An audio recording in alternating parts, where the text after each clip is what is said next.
Hi there, and a warm welcome to another episode of Today's Parent, where we connect you with experts and provide you with information to make your parenting journey a bit more easier. Talking about making it a bit easier, especially during the holidays, we want to keep your kids engaged in a fun way so that whatever they learned in school is not something that they totally forget about. There's a way that we can keep our kids engaged during the holidays in a fun way and keep them learning. In studio today, we have Lucy Njeri, who's a teacher, who's going to share pointers with us on how we can keep our kids engaged during the holidays, teens, as well as the young ones and the teenagers if possible. Welcome to the show. Lucy. Yes. Very nice to have you. Thank you. We are now, off season, the kids are at home, and being the last quarter of the year, a lot of parents are wondering what to do with the kids at home because the holiday, especially at the end of the year, is way longer compared to the other terms.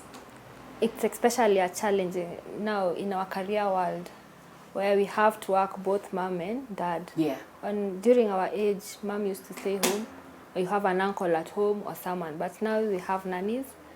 What I love to tell parents, educate your nannies too, because those are the people who are spending a lot of time with your child. So number one, what you can emphasize on at this point in time is we need to educate our helps. Yes. How do we do that? By empowering them. How? Don't restrict them to the kitchen or washing alone. You want your child to learn, and this is someone who is spending about half of your day with the child, the whole day. Yeah, that's actually, true. it's the whole day. That's true.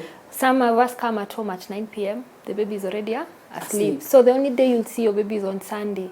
So if you don't empower this person, the one you're leaving your child with during this holiday, that's when you'll find children shrubbing, children saying vulgar things that you don't advocate in your house. Yeah. So if you don't sit down with that nanny and educate that nanny and tell that nanny your expectations for your child, I think if you work in a teamwork with her, you'll have the best holiday ever. Speaking from a mom's point of view, to have a team with my help. Yeah, at the end of the day, that nanny is there for that child, not for the funny child. I agree. It's for that child. I agree. So I'd rather find a nanny with a messed up house, but my baby is well kept, emotionally, academically, all those aspects that you're looking, the holistic growth of a child at home. Okay. Now you don't have a teacher at home.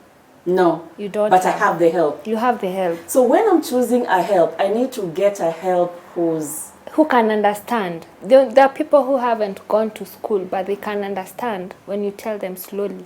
So if you sit down with your help and tell them, I want my child to learn this program, help my child with this homework. So what you do is just follow up, because you can't quit work because of that. Why do I feel like I'm delegating my role? No, you're not. That's what I'm saying, you're following up. Today, I've given an exercise. I want my son to color this color. Who will observe the nanny who will observe the child when I'm not at home. So you tell the nanny, leo mtoto akicheza akale hapa. So one thing you can do is you can leave small assignments at home for the child to do while you're away. Yes. Okay. The same way you'll tell your nanny, mimi leo nataka mtoto akicheze hadi masaa, tusome hadi hii masaa. You see, you're working together with the help and your absentia. So whenever you call, sai ni saa sita, amekula, amemaliza ile kukala. You see, you're following up with the nanny. Unlike someone who haven't told the nanny anything. So if it's Oga movie, we'll just watch. We'll Oga the whole day. All right. Okay. What other pointers can you share? Especially, let's start with the young children. How do we keep them engaged in a fun way during the holidays? I'll start maybe from ages, because I think it will work way that way. Yeah. The young ones, the ones who are still crawling, and a lot of activities to give them those space to develop the milestones. So maybe we go to the ones who are already walking. Don't cage your child in the house. Allow your child to move freely around the compound. Of course, you observe the safety measures. Don't let them go to the road or something. Give them a lot of coloring, scribbling, sorting maize and beans, building puzzles, yes, Legos. They help them so much. Okay. Engaging them in to do hand activities, not so much reading books and all that, to do hand, because their fine muscles are still developing. Right. So if you teach me how to hold my own spoon, teach me how to hold my own cup, don't do it for them so much. So this is your 2, 3... 2 years, 1 to 2 years, the ones who are still developing. So 1 to 2 years, a lot of activities A with their lot of hands. activity with their hands, running, playing, rolling the carpet with them. They love that. Would you then say for a mom at home, it would be good to come up with some sort of structure, some sort of timetable that then you say, the way you have put it before, 11 to 12, the child is coloring, 12 to 1, free time to do whatever they want, and then sleep, eat. 2 to 4, they're outside in the garden, we put a sand pit or something like that. Yeah, children work well with schedules. So even during the holidays, it would be important for us parents to have, A even schedule if at home. it's a play structure, we have a play timetable, Yes. some sort of timetable. At home. Right. It's eating time, it's snacking time, it's outdoor time. Let's go to a play corner in the house, let's build castles here. It's reading time, you know, storybooks with pictures. If you start that now, the culture will never go away. Beautiful. Yes. Beautiful. And sleeping time, it should be normal. Don't change your sleeping time because it's on a holiday. Even for the older kids? Yes. I'm sure they would not want to hear that. They wouldn't want to hear. But you see, the challenge will come back in January. Once you want to switch back to the They will normal struggle. routine. They struggle. They'll struggle All in right. January when you need them active. So 1 to 2 years, a lot of things they can do with their hands. Yes. How about 2 years onwards? 2 years onwards, a lot of reading, coloring, scribbling, joining dots, and even cartoon helps. There are good cartoons that helps with kids' speech, memory, and language.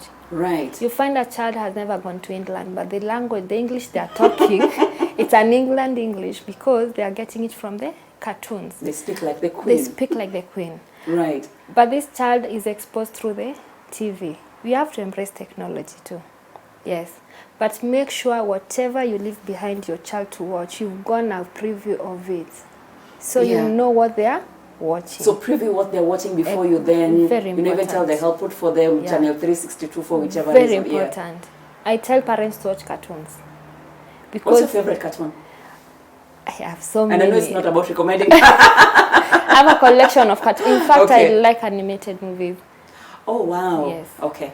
So Okay. I can't specify, but I know Akina Frozen, Okay. Moana, those things. Right. We have the same taste. But okay. So you really need to engage them so much. If you want them to go back to school with the same concentration, do it at home. Remember, our houses are our first schools. That is true. Our Yes. houses Are our first are our schools. first schools. A mommy, a parent is the first teacher ever. Beautiful. Yes. Well put.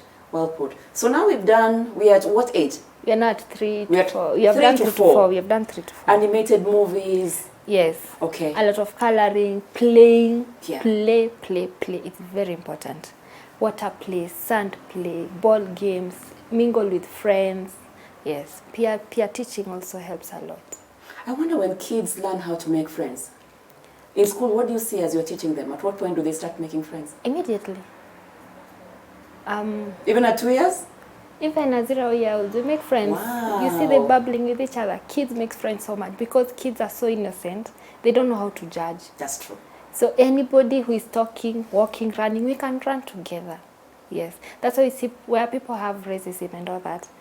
Kids don't really notice that. They don't notice They color. don't notice color. They don't notice social tribe. class. No, they don't. They don't notice such. Beautiful. So kids make friends ASAP. And they know how to maintain their friendship. And they don't know how to say, this is my best friend, this is my... So today I'll tell, who is your friend? Today my friend is so. So tomorrow, another name. Yeah. So if we learn from them, I think they are the best examples we can follow. Okay. And Jesus was right. Amen. So we're at 4 years now. Yeah. Okay. We are now 4 to 5. These are babies who can read now complex things. They can do complex storybooks. They can do a structured homework. We have so many workbooks for homework nowadays. You can get homework, delegate a page a day. That is for reading activities, maybe mathematics, English. Then every day, because I advocate for reading culture. Every day. Every day. Every you day. must read a page with your child. Every day. Every day. Wait, you so have. this is my 5-year-old, right? Even from 2-year-old, reading culture. You can Okay. start every day. You know the Rapunzel storybook. This is a This is a girl. Yes. She has which color? Color red. red. You've read a storybook with that. It's called picture reading, the first stages of reading. So from there, we'll start reading page by page. So I'll come, maybe my child is Christine. Christine, before you go to bed, we must read with you a book together. So you read together with her. Today you read page 1, tomorrow you read page 1 and 2. The next day page 1, 2 and 3. So every day a page. By the time it's a month, you'll be done like 2-3 books. In our culture, like you've said, we need to inculcate a culture of reading. How do you teach your child or bring it forward to your child in such a way? When we look at books, we think about school books, they are boring, it is hard, I am out of school, I don't want to read. How do you make it fun and get to change that attitude in your child to make reading fun? Do you read as a parent? I do. It starts from there.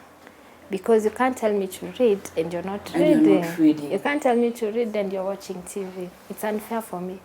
So you have to start by liking what you want to them to do. Okay. Children are children. It's like monkey see, monkey do. Right. Whatever I see my mommy doing is the best. So if you don't read, people should not read. If you read, people should read. So it starts from you. And I'll tell parents with younger children, start with things. This is a coat. It's color white. Today we've learned color white.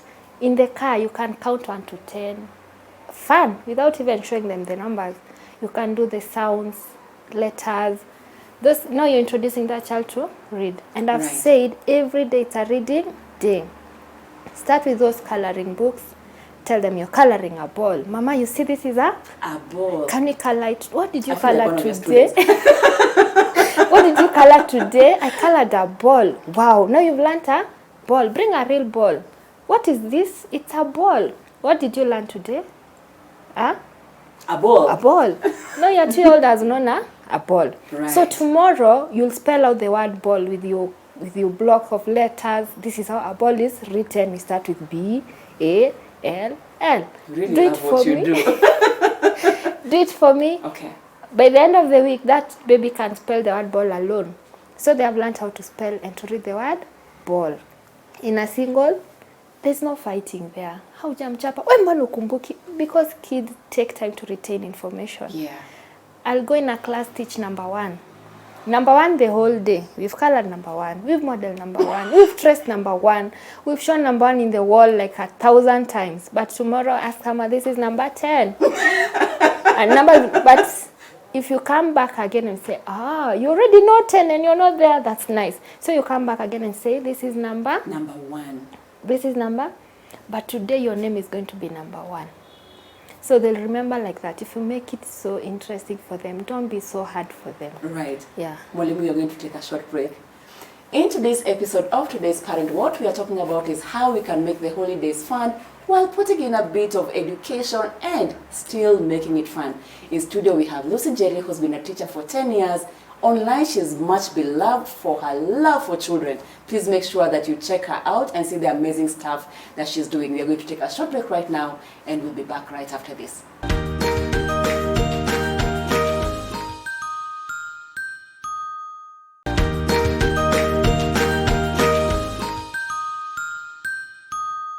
Welcome back to today's episode of Today's Parent, where we are having a conversation with Lucy Jerry on how we can keep our kids busy, not only with the usual stuff that we normally do, but keeping them busy in a way that is going to engage them intellectually, mentally, emotionally, in all other ways. And as we are coming back from the break, Mwalimu, we have a question from Agri.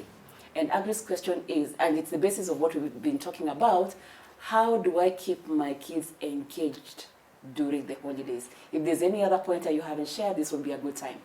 Well, nowadays there are many platforms for engaging kids, especially digital parents. We have Facebook, WhatsApp, Instagram.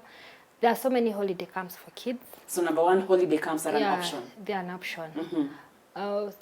Taking them to travel, maybe a week to your parents or to your sister, cousins.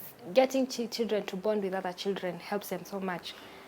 And if you allow me to mention, for my love for kids and traveling, we also do safaris for children. Is that so? Yes.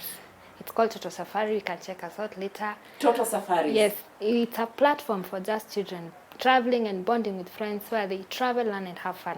So the pointers we'd share with parents, even before we go into the safari bit, you know, the kids, when we close school and then we take them over to our parents, to their grandparents, or ship them to the grandparents. When you have conversations with the kids, now that you work with kids, do they like going to mashambani? Yes. They love it? They love it. Tell me, teacher, you know, at my shags, I played with soil. They call it my shags. Yes. Right. At Shosho's, I saw a cow. I saw a cow. Yes, and then I saw milk. Teacher, cow milk. You know, they learn from that. Wow. They learn from that. But don't let them overstay. What is overstaying? Overstaying is like the whole holiday they are there. They need you too. Yes, they need you as a mother, as a father. So maybe roughly 2-3 weeks enough for them. So 2-3 weeks is good? It's good. Okay. And it's good for them to be alone. Don't follow. The problem I see with us, we love our children so much. We want to like enclose them everywhere. So we have so many platforms for children. But since I, as a mother, I feel like I need to protect this child so much, you don't let them go.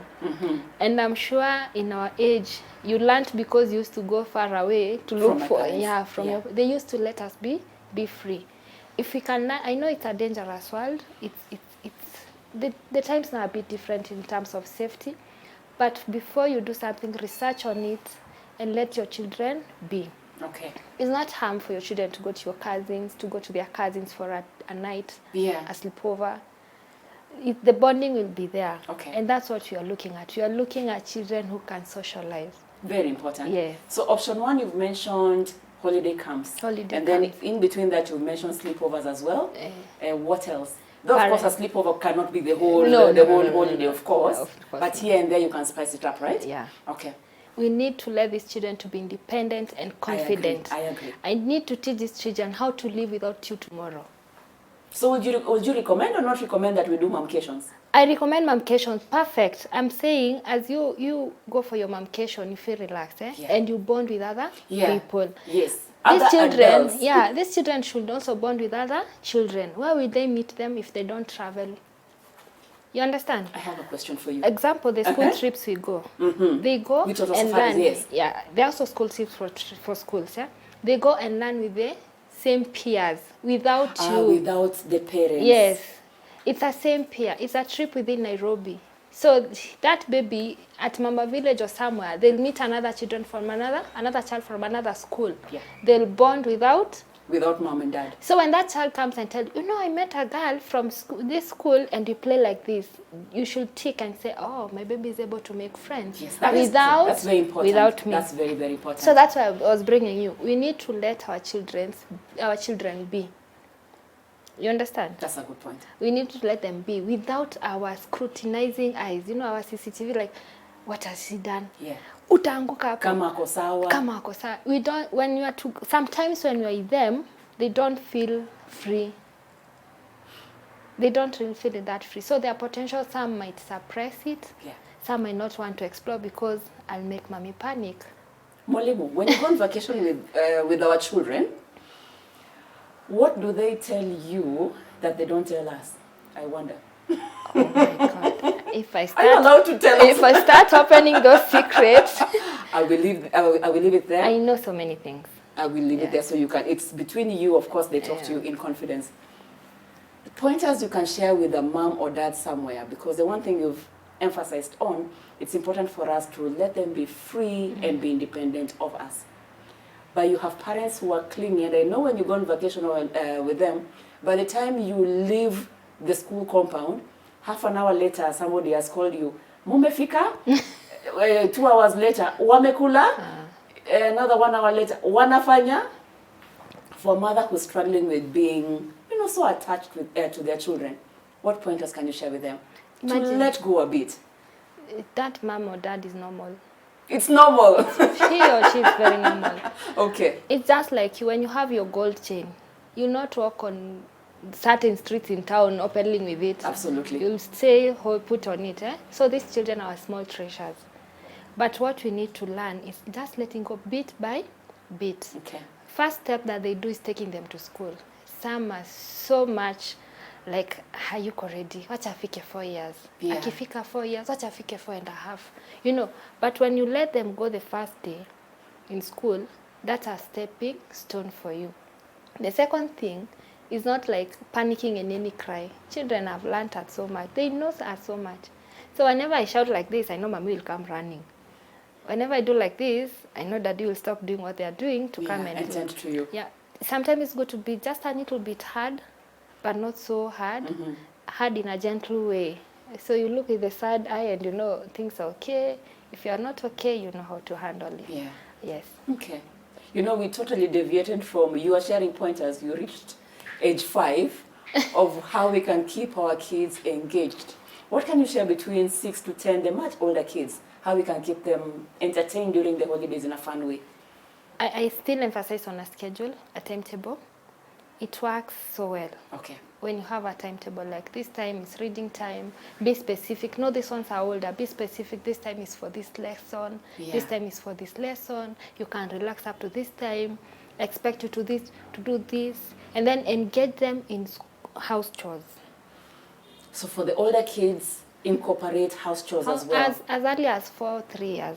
There are simple things like remove that cup from take it to the kitchen. Yeah, house chores. So like a 10-year-old should be able how to wash. You know how to wash the utensils, dust the floor, you know, sweeping and all that. Making their own bed. A 4-year-old can do that. So even now you can encourage parents. It's not something that we were doing way back when. Even now, we need to get our kids involved in house chores. Yes, we really need to make them. And put duties like, baby, so your work is in the kitchen. Make sure those dishes are clean this week. You are the one who is responsible for the kitchen. You are responsible for the sweeping. Of course, there's someone who will come and tidy up well. Right. But don't do it in front of them. So if I've washed my socks and it's not clean, let me just hang it and hang it at night, wash it well, and hang it back. And we celebrate it either way. Well whatever done. Milestone you've done, we should even hold a party for you. But how to encourage them to do it better. Don't scold them because someone broke a cup. Don't scold them because someone poured water where you don't want. Why? Oh, you poured water here. Nice. Can you wipe it now? See, when you're wiping, you can tell them the dangers of pouring water there. Yeah. When you step on this water, you can slide and fall like that. And So you make them teachable moments. Yeah. But engage them in house chores activities. Okay. House chores. Right. Yeah. So you also deal with pre-teens, not your teens, your 10-year-olds, 13-year-olds and below, 11-year-olds and below? Yeah, up to around 15. What activities can you advise parents? Up to 15. Wow. You know, nowadays our 15-year-olds are like small adults. You know, I know my rights. Very true. You really need, it starts now, if your foundation was good, that's how I'm starting from down there. If it's good, you'd be able to have someone who can communicate and agree on things maturely without fighting. I have a 7-year-old son. We talk things out like, I want you to do this and this. He tells me not now. I ask him why not now. You know, we come up talking. So by the time this son of mine is at 15 years old, we'll be knowing how to communicate without fighting. Yeah, and resolve a conflict. Yes. Right. Because as you remembered when we started, I told you these are little human beings. They have feelings too. They have moods. Sometimes they just wake up and they don't feel like doing anything at all. We also have bad days. That is true. Yes. That's true. So kids also have bad days. Okay. So these teens, there are people who are going maybe to early secondary years, Form 1, Form 2, Class 8, Class 7, Class 6. These are grown-ups. Yeah. Treat them as grown-ups. Not per se give them those freedom of this and this. But treat them as adults. Treat them as adults. Okay. So your timetable, is it followed? If it's not followed, have meaningful consequences whenever someone does something. Right. Boredom. I know you get a lot of your students who tell you, Mwalimu, we are bored. And then you can imagine now with the holidays, the kids telling the parents at home, Mom, I am bored. And then a parent starts panicking, what do I do with this child? And this is just week 2. What do I do with this child during this whole time? What are the pointers you can share with parents on dealing with boredom? Boredom comes from monotonous routine. It's just waking up, I brush my teeth, I read. Nothing exciting. Yeah. So, as I said, there are so many activities nowadays during the weekends. There are music classes in point A, there's a ballet class in point B. There are so many activities which are happening. We can engage our children in those activities. Right. So maybe this week it's home time. So next week, if you guys are good, imagine I have a surprise for you. You'll do music. Who wants to do music? Me, I don't want music. So something to look forward to. Yeah, me, I don't want music. I want ballet. Are you sure you want ballet? Okay, something like that. Next week, we'll do ballet. But also talk with them. If it's expensive, tell them, but I can't do for 3 weeks. We'll do for one. In a way, then it can be very expensive. Yeah, they'll understand. They'll understand. Hey, mommy rewarded me for 1 week. Yeah. And it's because of this and that. Okay. Mwalimu, yes. Your final pointers as you're winding up, how we can keep our kids engaged in a fun and educative way during the holidays. What I can say, availability of the parents is very important. Okay. It doesn't matter it's how many minutes. Engage, play with your child. Make sure every day you bond with your child. Every day, make it 30 minutes, right. 1 hour. Make sure that child doesn't go to bed without your good night. It really helps them so much. And keep them busy as they can. These children should work. Not the labor of going, but they should start working in your house. Right. Give them chores. Don't leave them to the house managers and all that. Tell them, I need this straightened up and this done that. And right. let your children be. Let them be. Yes. Thank you, Mwalimu. Karibu sana. Thank you so much for coming to share. Thank you. And with that, we come to the end of today's episode of Today's Parent. And what Mwalimu has mentioned, Lucy Njeri, that the first school in a child's life is in your home. And as we are enjoying the holidays, that the children always thrive better with structure. So make sure you put in structure, put in activities that they're going to enjoy. And for you, make sure you put aside time so you can spend quality time with them. It's time for you to bond with them and make those memories. I hope you enjoyed today's show. I have been your host, Christine Kasina. We've been here in studio at Little Cribs, the home of fun, exciting, and durable kids furniture. If you're looking for parenting resources, go to www.supermamas.co.ke. I know some of you have missed episodes of this exciting show. Head over to Switch TV YouTube channel and you'll find this amazing show and other episodes that you have missed. We thank you for your time and look forward to having you next time. Thank you.